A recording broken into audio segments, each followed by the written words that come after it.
I've been looking for an answer in your inner eye. I've been pulling back the curtains of your paradise. I've been killing all my instincts in the suicide. I've been killing all the instincts in the suicide. Hey friends, and welcome back to another video. I hope that you're all doing really well. Today we're making 3 variations of my famous no-knead overnight bread buns. Or rolls. I'm not really sure what these are called, so let me know if you do. Anyways, these recipes are all super easy to do and require almost no effort but wield maximum taste, which doesn't sound quite bad during these times. So see these recipes as your personal Sims cheat code in terms of baking amazing bread. And now, without further ado, let's jump straight into the first one. To begin with, let's go over the ingredients that make up the foundation of the bread buns, as this will stay the same for all 3 variations. You're going to need 12 to 15 grams of active yeast, half a liter of water, 1 to 2 tablespoons of honey or any other sweetener of choice, as well as 3 tablespoons of some kind of oil. In most cases, we'll use sunflower oil.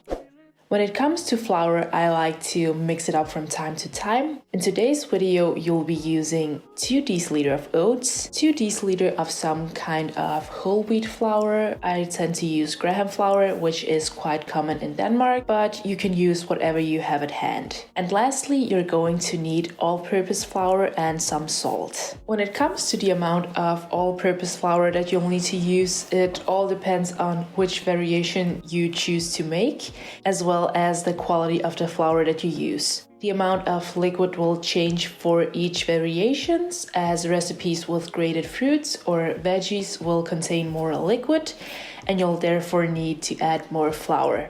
So the first variation of my no-knead bread is a classic Danish combination, also known as gulerodsboller, which consists of carrots and sunflower seeds. Now, in a large mixing bowl, crumble a little bit of active yeast and add the cold water. You'll want to make sure that your bowl is big enough so that there's room for the dough to rise. Let that sit for a couple of minutes until the yeast has dissolved. In the meantime, you can peel and grate your carrots. I never really measure the amount of carrots that I use, and I just go with the flow, as you can always adjust the amount of flour that you're going to use later on. When the yeast has dissolved, you can go ahead and add in some sunflower oil, as well as a tablespoon or 2 of honey, or as I've said, any other sweetener of choice, which would also make this recipe vegan.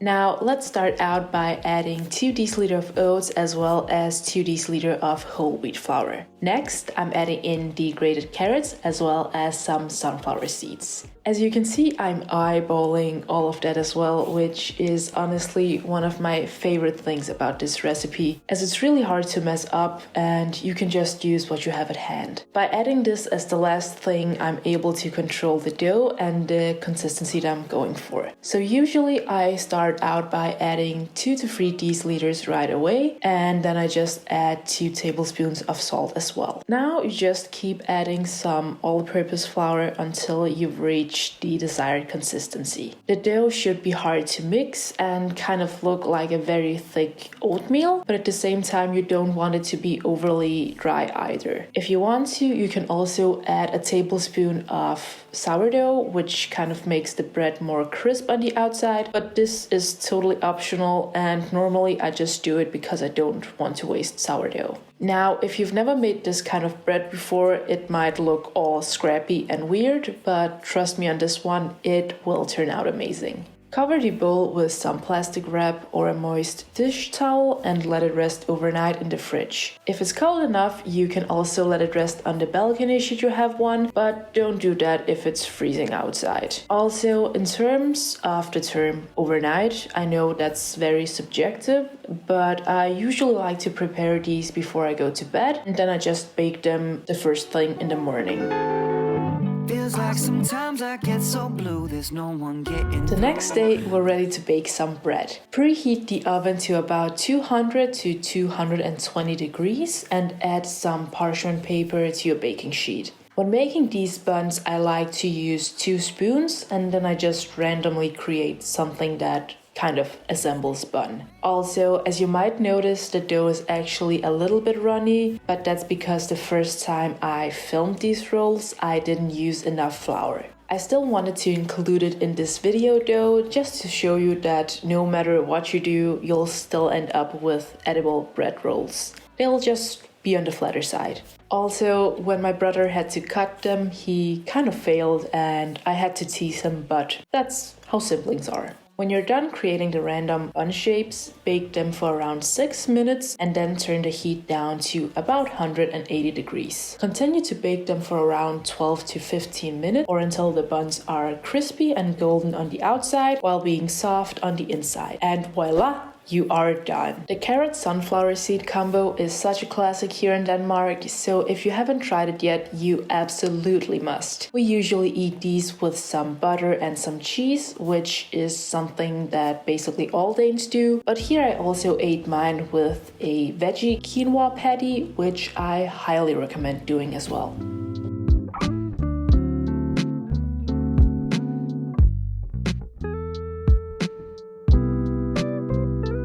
The second recipe is another favorite of mine, which is the muesli bun. I simply love the combination of the sweetness from the dried fruits combined with the bitterness and crunchiness from the nuts. In order to make these, you'll first need some dried fruits. Now, the most obvious one to go for is apparently also a controversial one, the raisin. Now, I've always been a raisin eater, so I didn't know that they could make or break a recipe from some people, but apparently some people hate them, and it's no joke. One of my followers on Instagram made me aware of this, so I asked people why they hate them so much, and in my pursuit for knowledge, I fell into a rabbit hole. Several Cosmopolitan articles later, I found out that raisins are guilty of crimes such as leading to a smaller wine production and all the way to reminding people of their own mortality. Now look, if you hate raisins, then leave them out. Replace them with some other dried fruits such as apricots or dates, but if you use dates, just make sure to cover them in a little flour so that they don't stick.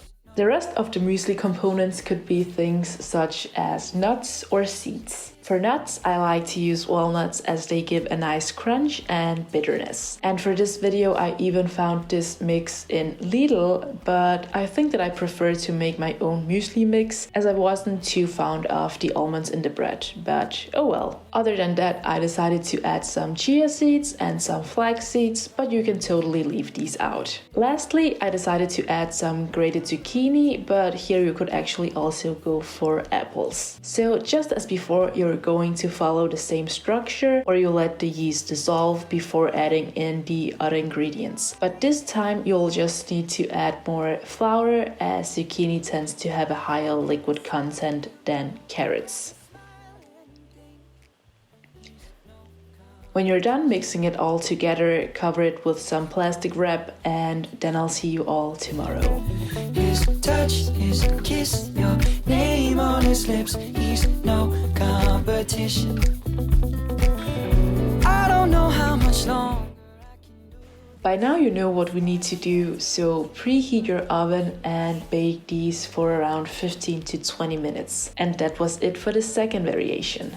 I just love to eat these muesli buns on your own as the added nuts and the dried fruits give it a sweeter twist, which makes them perfect for a lunchbox. If you want to spice things up, you can always add some orange zest as well as some cinnamon, or just keep it simple. You decide. In terms of sandwich topping, you can see I'm going for the classical combination with butter and cheese. But this time, my friends, I'm also adding some jam. Like, what a culinary experience.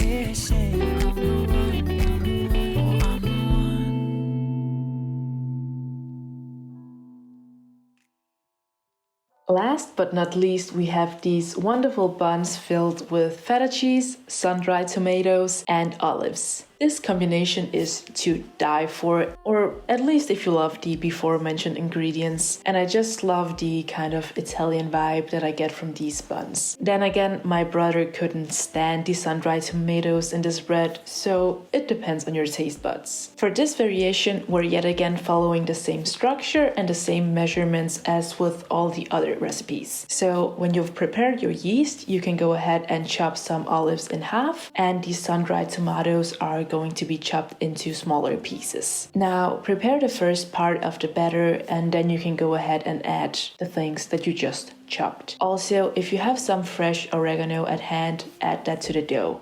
It'll be super yummy. The last thing to do before adding the all-purpose flour is to crumble some delicious feta cheese into the dough. Just be careful when you add the all-purpose flour as not to crumble the feta cheese way too much. Getting some bigger chunks in your bread is what makes life worth living for, so please be careful. Another thing to keep in mind is that we're not adding in grated fruits or veggies, so you'll need to use less flour this time. Once again, add the plastic wrap over the bowl and let the dough rise overnight. Rather be much better if we stayed in.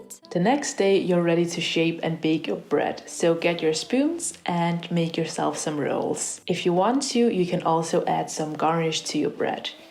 I recommend using dried oregano as it not only looks good, but it kind of feeds into this Italian vibe / flavor that you're going for, so it really suits the rolls well. Just like before, you're going to bake this bread for around 15 to 20 minutes, and then you're done. While the bread bakes, you can go ahead and take care of the minimal amount of dishes that are left, or you can unlock your inner soccer coach potential like we all do under a lockdown. Anyways, when the timer has rung and your buns are done, take them out of the oven and let them cool down before devouring them. By now you can probably guess what I'm going to top my bread with, so yeah, cheese and butter is the way to go. But this time we're featuring my homemade apple compote, so we're spicing things up one step at a time. Now, another crazy recommendation would be to toast these rolls. I filled mine with some tomato paste, some more cheese, and some veggie meat that we had from our leftovers. This combo literally tasted like pizza. It was so freaking delicious, like I'm not even kidding at this point. Also, while making this toast, my new monitor just arrived as I want to take my YouTube journey and photo editing skills to the next level. And what a better way to introduce this beautiful relationship than to edit some bread photos while eating bread. And that, my friends, concludes this video. I really hope that you drew some inspiration from it, and if you decide to make any of these recipes, please tag me on Instagram. Also, feel free to let me know in the comment section which one of these you would like to try out first, and if you have some ideas for some tasty combos, let me know that as well. I hope that you have a great day, stay safe, and thank you so much for watching. I'll see you in the next one. Bye!